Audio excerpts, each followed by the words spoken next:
So hello students, welcome back to Prakashan classes once again. Good afternoon, good morning, good evening as per the time you are watching this video. और इस channel पे आपको जितना भी informative videos है regarding class 11, class 12, BCom semesters, BBA, MBA, CA foundation, everything will be covered in this channel itself. So बस आपको बने रहना है हमारे साथ इस चैनल पे. तो आज का हम लोग क्लास स्टार्ट करेंगे. आज हम लोग सीखेंगे टॉपिक लाइबिलिटीज के बारे में. जी हाँ, टॉपिक क्या सीखेंगे? लाइबिलिटीज. सर क्या होता है लाइबिलिटीज? लाइबिलिटीज क्या होता है? लाइबिलिटीज का मतलब होता है डेट्स, ऑब्लिगेशन. ठीक है, जैसे सोचो आज तुम एक स्टूडेंट हो तो तुम्हारा क्या लाइबिलिटी है, तुम्हारा क्या रिस्पॉन्सिबिलिटी है? तुम्हारा रिस्पॉन्सिबिलिटी क्या है? तुम स्टूडेंट हो तो तुम्हारा रिस्पॉन्सिबिलिटी है कि तुमको रोज टाइम पे उठना है. ठीक है, टाइम पे अपना होमवर्क कंप्लीट करना है, डेली स्कूल जाना है, होमवर्क कंप्लीट करना है, डेली ट्यूशन जाना है, ट्यूशन का होमवर्क करना है. क्लियर? सो ये एक स्टूडेंट का रिस्पॉन्सिबिलिटी होता है. ठीक है, रिस्पॉन्सिबिलिटीज का मतलब क्या होता है? अगर हम लोग अपना रिस्पॉन्सिबिलिटी को डे टू डे लाइफ में सही से परफॉर्म करेंगे तो हम लोग का जो लाइफ है वो सही तरह से चलते जाएगा, एक करेक्ट डायरेक्शन में मूव करेगा, सही तरीके से मूव करेगा. क्लियर? और वही मान लो अगर कोई स्टूडेंट अपना रिस्पॉन्सिबिलिटीज़ को, कोई भी इंसान अपना रिस्पॉन्सिबिलिटीज़ को सही से परफॉर्म नहीं कर पा रहा है, सही से अपना रिस्पॉन्सिबिलिटीज़ को वो अगर निभा नहीं पा रहा है तो उसका क्या होगा? उसका जो लाइफ है वो करेक्ट रॉन्ग डायरेक्शन में चला जाएगा. क्लियर? मतलब बिजनेस का भी ऐसा बहुत सारा रिस्पॉन्सिबिलिटी होता है जिसको हम लोग बोलते हैं लाइबिलिटीज, डेट्स, ऑब्लिगेशन. ठीक है, तो लाइबिलिटीज के बारे में हम लोग जानते हैं और सीखते हैं. कॉपी में हेडिंग तो लाइबिलिटीज, LIABILITIES, लाइबिलिटीज. इसको हम लोग डेट्स भी बोलते हैं, DEBTS, डेट मतलब उधारी. ऑब्लिगेशन भी बोलते हैं, ऑब्लिगेशन. सो लाइबिलिटीज का मतलब होता है बिजनेस का रेस्पॉन्सिबिलिटी. ठीक है, बिजनेस ने जो पैसा उधार ले रखा है किसी से, आज सोचो अगर बिजनेस ने किसी से पैसा उधार ले रखा है तो ये बिजनेस का रेस्पॉन्सिबिलिटी है कि उसको टाइम पे पेमेंट कर देगा. ठीक है, अगर मान लो हम लोगों ने बैंक से फंड्स बोरो किया है, लोन बोरो किया है, तो ये हमारा रेस्पॉन्सिबिलिटी है कि उस पर जो भी इंटरेस्ट और लोन बनता है, उसका जो भी प्रिंसिपल रीपेमेंट है वो हम लोग टाइम पे कर दे. जो भी अमाउंट रिमेनिंग बचा हुआ है वो भी हमारे लिए क्या होता है? लाइबिलिटी होता है. तो बिजनेस ने अगर किसी से भी फंड्स बोरो किया है, सामान खरीदा है, गुड्स खरीदा, उधार में खरीदा है, तो ये बिजनेस के लिए क्या बन जाता है? लाइबिलिटी बन जाता है. जैसे मान लो हमारा जो बिजनेस है, जो शॉप है, उसका 2 महीना का इलेक्ट्रिक बिल पेंडिंग है, 2 महीना का इलेक्ट्रिक बिल पेंडिंग है, तो वो क्या हो जाता है? लाइबिलिटी. सर लाइबिलिटी का मतलब नहीं समझ में आ रहा? सर लाइबिलिटी का मतलब नहीं समझ में आ रहा? लाइबिलिटी का मतलब एकदम आसान है. जब भी जिंदगी में बोझ वाला फीलिंग आएगा, बर्डन वाला फीलिंग आएगा, वो लाइबिलिटी है.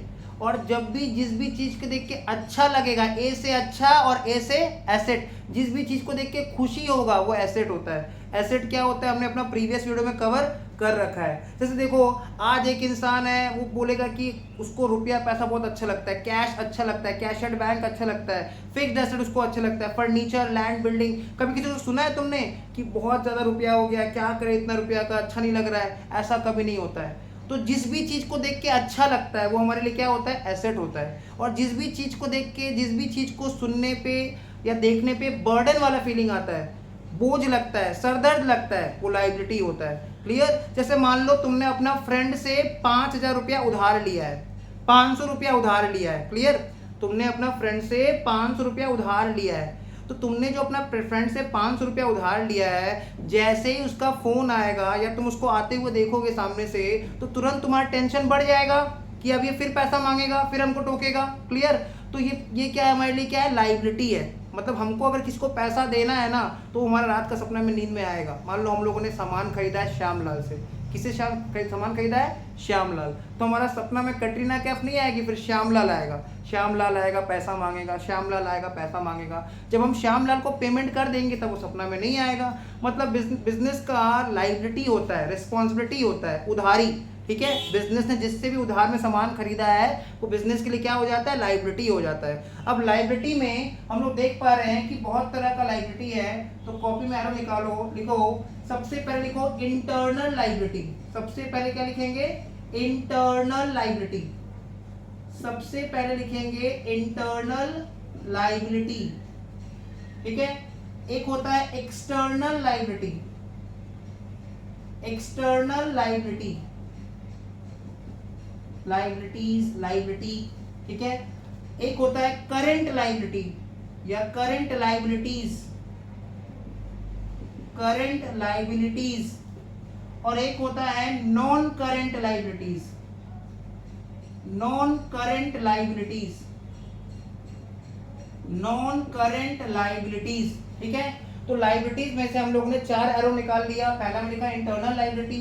क्या होता है इंटरनल लाइबिलिटी, तो साथ साथ लिखते हैं the liability of the business, the liability of the business, the liability of the business with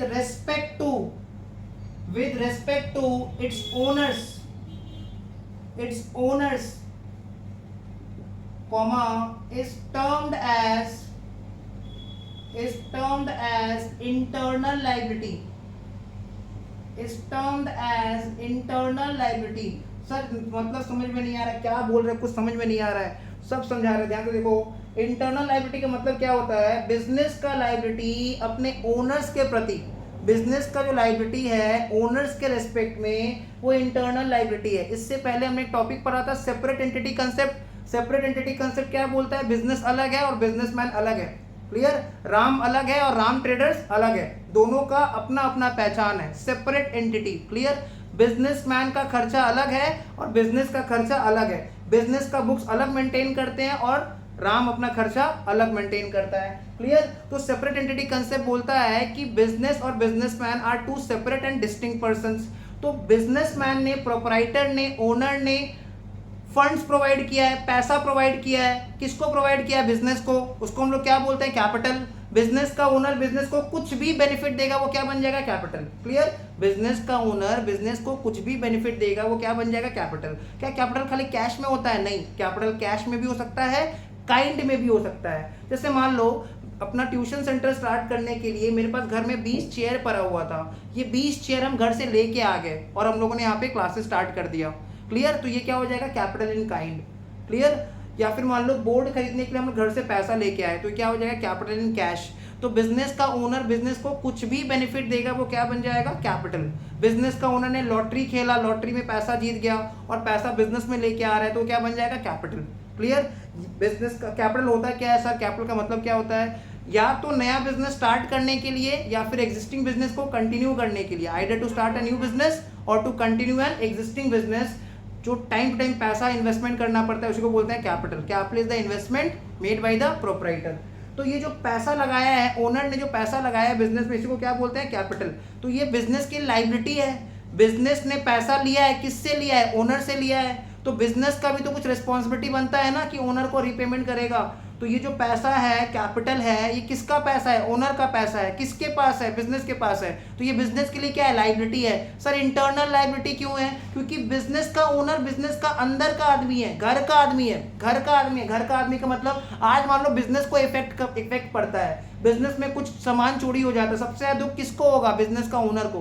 clear, जैसे देखो हमारे घर पे भी कुछ लोग घर का होते हैं, कुछ लोग बाहर के होते हैं। आपका जो फ्रेंड है वो बाहर का आदमी है और आपके जो मम्मी पापा है ये आपके घर के आदमी है। क्लियर, तो एक होता है घर का आदमी, एक होता है बाहर का आदमी। वैसे बिजनेस में भी एक होता है इंटरनल पार्टी, एक होता है एक्सटर्नल पार्टी। अगर हमने बैंक से लोन लिया है, बैंक को एक जरा फर्क नहीं पड़ता मेरा बिजनेस लॉस में चल रहा है प्रॉफिट में चल रहा है, उसको खाली अपना पैसा से मतलब है। क्लियर, तो बैंक लोन कैसा हो गया, एक्सटर्नल लायबिलिटी, वो बाहरी वाला आदमी है, उसको मेरा बिजनेस से कोई फर्क नहीं पड़ता है। वेदर मेरा बिजनेस में ग्रोथ हो रहा है, डी ग्रोथ हो रहा है, मेरा बिजनेस में प्रॉफिट हो रहा है, लॉस हो रहा है, इससे बैंक को कोई फर्क नहीं पड़ता। बैंक को बस अपना जो उसने लोन दे रखा है उससे मतलब है। बट बिजनेस का ओनर को बहुत फर्क पड़ता है। बिजनेस में अगर लॉस हो रहा है, प्रॉफिट हो रहा है, तो इससे बिजनेस का ओनर को बहुत फर्क पड़ता है। इसलिए बिजनेस का ओनर ने बिजनेस को जो पैसा दे रखा है उसको हम लोग क्या बोलते हैं, कैपिटल। और कैपिटल कैसा लायबिलिटी है, इंटरनल लायबिलिटी है। कैपिटल कैसा लायबिलिटी है,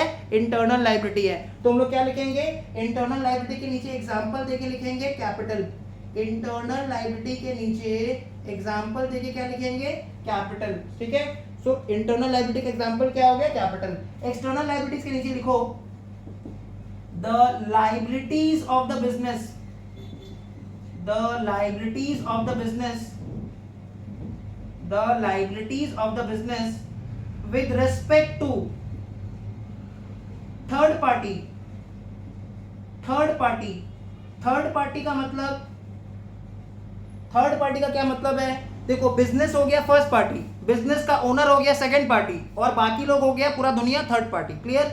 तो बिजनेस का लायबिलिटी थर्ड पार्टी के रेस्पेक्ट में, मतलब बाहर वालों के रेस्पेक्ट में, ऐसा कोई पर्सन जो बाहर वाला है, जो बिजनेस के बाहर से रिलेटेड है, जैसे मान लो सप्लायर, जिससे हम लोग सामान खरीदते हैं ना, उसको हम लोग क्या बोलते हैं? सप्लायर। जो हमको सामान बेचता है उसको हम लोग क्या बोलते हैं? सप्लायर। सप्लायर को हम लोग क्रेडिटर भी बोलते हैं, सप्लायर को हम लोग क्रेडिटर भी बोलते हैं। हर वो पार्टी, हर वो इंडिविजुअल जिससे हमने सामान उधार में खरीदा है या फिर हमने उससे पैसा बोरो किया है, वो हमारा क्या कहलाता है? क्रेडिटर कहलाता है, सप्लायर कहलाता है। तो अगर हमने बैंक से लोन ले रखा है तो बैंक हमारा क्रेडिटर है, सप्लायर ऑफ फंड्स है। ठीक है? अगर हमने किसी से उधार में सामान खरीद रखा है, गुड्स खरीद रखा है, तो वो भी मेरा क्रेडिटर है। इन लोगों को जो पैसा बाकी है वो एक्सटर्नल लायबिलिटी है। सर एक्सटर्नल क्यों है? क्योंकि इनको मेरा बिजनेस का ग्रोथ डी ग्रोथ से कोई मतलब नहीं है, इनको बस अपना पैसा से मतलब है। जितना रुपया इन्होंने दिया है वो उनको वापस चाहिए किसी भी कंडीशन पे। इनको बिजनेस का ग्रोथ से मतलब नहीं है, इनको बिजनेस का डी ग्रोथ से उतना ज्यादा मतलब नहीं है। क्लियर? तो ये लोग क्या हो गए? एक्सटर्नल पार्टी, रास्ता का आदमी, बाहर का आदमी, external party. The liabilities of the business with respect to third party is termed as external liability. इसी को हम लोग क्या बोल देते हैं? External liability. इसी को हम लोग बोल देते हैं external liability, is termed as external liability. Example लिख लो, एग्जाम्पल लिख लेंगे। क्रेडिटर्स, क्रेडिटर्स कौन होता है? जिससे हमने उधार में सामान खरीदा है। ठीक है? उधार में सामान खरीद रखा है। ठीक है? या फिर बैंक लोन, बैंक से हमने लोन ले रखा है, तो वो भी हमारा क्या कहलाएगा? External liability. करंट लायबिलिटी क्या होता है? करंट लायबिलिटी का मतलब हो गया बिजनेस का वो लायबिलिटी जो बिजनेस एक साल के अंदर रीपेमेंट कर देगा। हर वो लायबिलिटी जो हम लोग एक साल के अंदर चुका देंगे, रीपेमेंट कर देंगे, वो करंट लायबिलिटी होता है। क्लियर? बिजनेस का लायबिलिटी जो बिजनेस के पास कैपेसिटी है कि वो एक साल के अंदर रीपेमेंट कर देगा। सपोज हमने अपना सप्लायर से 5,000 का गुड्स खरीदा है, हमने अपना सप्लायर से 5,000 का गुड्स खरीदा है, उधार में खरीदा है। ठीक है? और हमने उसको प्रॉमिस किया है कि हम उसको 3 महीना में पेमेंट कर देंगे। तो ये कौन सा लायबिलिटी है? करंट लायबिलिटी है। The liability of the business which can be repaid within one accounting year, that is within 12 months। Business का लायबिलिटी जो बिजनेस 12 महीना के अंदर रीपेमेंट कर देगा, हर वो लायबिलिटी जो बिजनेस 12 महीना के अंदर रीपेमेंट कर देगा, जो लायबिलिटी बिजनेस ने शॉर्ट टाइम के लिए लिया है, वो करंट लायबिलिटी है। ठीक है? तो करंट लायबिलिटीज के नीचे लिखो the liability of the business, the liability of the business, the liability of the business which can be repaid, which can be repaid, the liabilities of the business which can be repaid within one accounting year, within one accounting year, within one accounting year। one accounting year मतलब एक accounting year generally 12 महीना का होता है, तो bracket में लिख लो 12 months, bracket में लिख लो 12 मंथ्स। तो बिजनेस का वो लायबिलिटी जो बिजनेस 12 महीने के अंदर चुका सकता है, रीपेमेंट कर सकता है, उसको हम लोग बोलते हैं करंट लायबिलिटी। ठीक है? Is termed as current liability, is termed as current liability, is termed as current liabilities। ठीक है? तो करंट लायबिलिटीज का एग्जांपल लिख लेते हैं, करंट लायबिलिटीज का एग्जांपल लिख लेते हैं क्रेडिटर्स, करंट लायबिलिटीज का एग्जांपल लिख लेते हैं क्रेडिटर्स। ठीक है? क्रेडिटर्स लिख लो और लिख लो outstanding, outstanding expenses, outstanding expenses. Creditors क्यों करंट लायबिलिटी है? सोचो कोई भी सप्लायर हमको कितना रुपया का सामान उधार में बेचेगा, उतना ही रुपया का सामान उधार में बेचेगा जितना हम केपेबल हैं कि हम उसको एक साल के अंदर रीपेमेंट कर सकें। क्या हम अपना सप्लायर को बोलेंगे कि हमको 2-3 साल का सामान उधार में बेच दो? नहीं बेचेगा। वो हमको जो सामान बेचेगा भी उधार में, जो हमको उस गुड्स हमको प्रोवाइड करेगा ऑन क्रेडिट बेसिस, वो उतना ही प्रोवाइड करेगा एक सर्टेन लिमिट तक जितना हम लोग एक साल के अंदर पेमेंट कर सकते हैं। क्लियर? सो क्रेडिटर जनरली क्या होता है? Generally creditor is current liability. Outstanding expense current liability कैसे है? जैसे मान लो 2 महीना का इलेक्ट्रिक बिल पेंडिंग है, 2 महीना का रेंट का पैसा बाकी है, ठीक है, तो ये सब बिजनेस का आउटस्टैंडिंग है। आउटस्टैंडिंग मतलब ड्यू है, एक्सपेंसेस ड्यू है, जिसका बिजनेस ने अभी तक पेमेंट नहीं किया है, ये सब करंट लायबिलिटी होता है। तो इन शॉर्ट क्या समझे? करंट लायबिलिटी का मतलब वो लायबिलिटी जो लायबिलिटी बिजनेस 12 महीने के अंदर पेमेंट कर देगा। क्लियर? आते हैं नॉन करंट लायबिलिटी में। तो नॉन करंट लायबिलिटी क्या होता है? नॉन करंट लायबिलिटी वो लायबिलिटी है जिसका पेमेंट बिजनेस 12 महीना में नहीं कर सकता, ठीक है, वो लायबिलिटी जो पेमेंट हम 12 महीने में नहीं कर सकते, वो अमाउंट बहुत बड़ा है, ठीक है, तो उसमें टाइम लगेगा रीपेमेंट करने में, वो करंट नॉन करंट लायबिलिटी होता है। जनरली जितना भी बैंक लोन होता है ना, वो नॉन करंट लायबिलिटी होता है। हमने बैंक से लोन लिया है 50 लाख रुपया का, 50 lakh rupees, it is impossible generally for any business, it is impossible to repay it within 1 accounting year, ठीक है, कोई भी बिजनेस के लिए ये इम्पॉसिबल है 1 साल में उतना पैसा रिटर्न कर पाना, बिकॉज इंटरेस्ट भी तो देना है, प्रिंसिपल ही अपने आप में इतना बड़ा अमाउंट है 50 लाख रुपया। तो जनरली क्या होता है, जो बैंक लोन होता है वो नॉन करंट लायबिलिटी होता है। हर वो लायबिलिटी जो 1 साल के अंदर पेमेंट नहीं कर पाएंगे, ठीक है, हर वो उधारी जो 1 साल के अंदर पेमेंट करना पॉसिबल नहीं है, उसको हम लोग बोलते हैं नॉन करंट लायबिलिटी। तो लिखो the liability of the business, the liability of the business which cannot be repaid within the liability of the business which cannot be repaid within 1 accounting year, within one accounting year, bracket में लिख लेना 12 months। मतलब business का liability जो business 1 साल के अंदर नहीं चुका सकता है, उसको हम लोग बोलते हैं non current liability. Is termed as non current liabilities. Non current liabilities example लिख लो, बैंक लोन। जनरली जो बैंक लोन होता है ना, वो नॉन करंट लायबिलिटी होता है। स्टूडेंट का डाउट आ रहा है बैंक लोन क्या है, एक्सटर्नल है कि नॉन करंट है? दोनों है। बैंक लोन एक्सटर्नल लायबिलिटी भी है, नॉन करंट भी है। एक्सटर्नल क्यों है? क्योंकि बैंकर जो बैंकर है, मेरा जो बैंकर है वो तो एक्सटर्नल पार्टी है ना, उसको मेरा बिजनेस का ग्रोथ से कोई मतलब नहीं है, उसको बस अपने पैसे से मतलब है। क्लियर? और नॉन करंट क्यों है? क्योंकि जनरली बैंक लोन हम लोग 1 साल के अंदर रीपेमेंट नहीं कर सकते हैं। Clear? So this was all about today's topic. Hopefully ये वीडियो यहाँ तक समझ में आ गया होगा, ठीक है। वीडियो को लाइक कर देना, शेयर करो, because sharing is caring, you all know that.